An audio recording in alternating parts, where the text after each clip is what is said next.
So today, we're going to dive into a really fascinating story.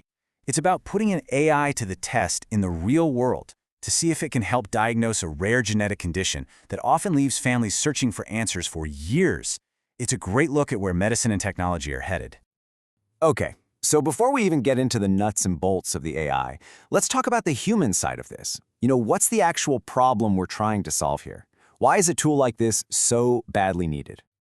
I want you to just imagine for a second, your child has symptoms that no one can explain. You're going from one specialist to another, running test after test, and for months, maybe even years, you get no clear answers. Well, this incredibly stressful and exhausting journey has a name. It's called the Diagnostic Odyssey. Now, the specific condition at the center of this study is Noonan's syndrome. And while it's actually one of the more common rare genetic disorders, it is a true master of disguise. The symptoms can be all over the place, totally different from one person to the next, which makes just spotting it based on what a doctor sees a huge, huge challenge. So how in the world do you start to solve a puzzle like this? Well, this is where the tech comes in, and the idea of training a kind of digital detective.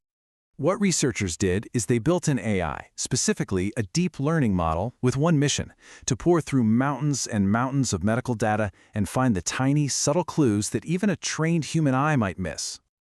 So, how does this thing actually work? Well, the AI reads basically everything in millions of electronic health records. And I'm not just talking about the structured stuff like billing codes. It reads the actual text, the notes a doctor scribbles down during an appointment. From all that, it learns to pick up on the subtle language and patterns of the disease and then gives every single patient a risk score. Now, here's what I think is so cool about this study. This wasn't some clean, perfect experiment in a lab. Nope. They basically set this AI loose on real, anonymized patient data from a major children's hospital to see how it would perform in the messy real world. And just to give you a sense of the sheer scale here, the AI scanned the medical records of more than 92,000 kids, all of them, just looking for hidden signs of this one rare condition. This visual just perfectly captures the AI's real power. You can see it's like this giant funnel, right? On the far left, you have that massive pool of over 92,000 patients. The AI then systematically filters that down, step by step, until you're left with just a tiny, manageable group for the human experts to really dig into. It turns an impossible task into something doable. So out of that ocean of almost 100,000 patients, the AI raised its hand and said, hey, you should take a closer look at these 171 kids. All of a sudden, you've gone from searching for a needle in a haystack to checking a small pile of needles. From there, a team of clinicians reviewed those 171 charts. They set aside the ones who already had some other known genetic diagnosis, and that left them with this core group of 85 patients. These were the ones who would get a full genetic workup. Okay, so this is the moment of truth. After all this work, all this data crunching, what did the digital detective actually find? Did this massive effort actually pay off?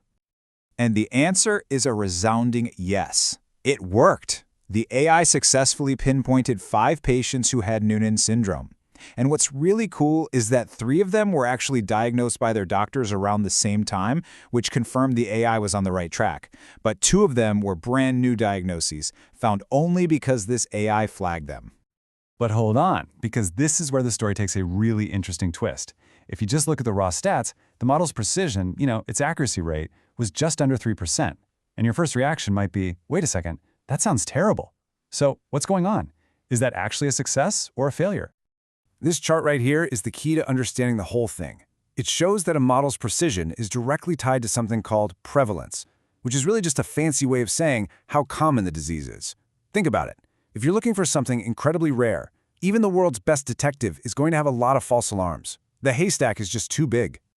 And we know this is true because in an earlier test, on a data set where Noonan syndrome was made to be artificially common, the model looked like a genius. It hit 33% precision.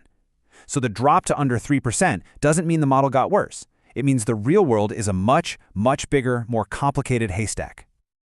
Okay, so the low precision score makes sense now. But that brings up another really important question. How do we know the AI wasn't just, getting lucky?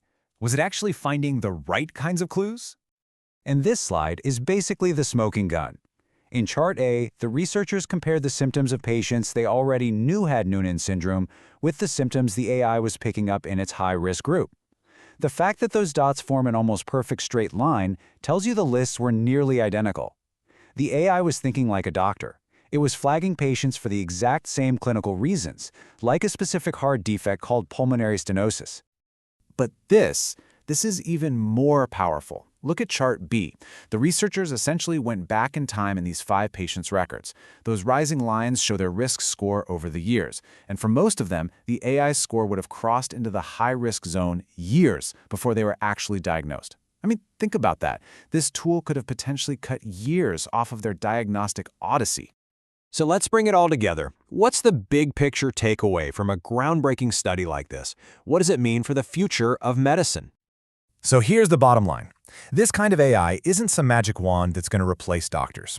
As we saw, its precision in the real world is low. Instead, you have to think of it as an incredibly powerful screening tool. It's a detective that works tirelessly in the background, scanning millions of files to hand doctors a very, very short list of patients who just might need a closer look. And that really leaves us with a final, pretty provocative thought.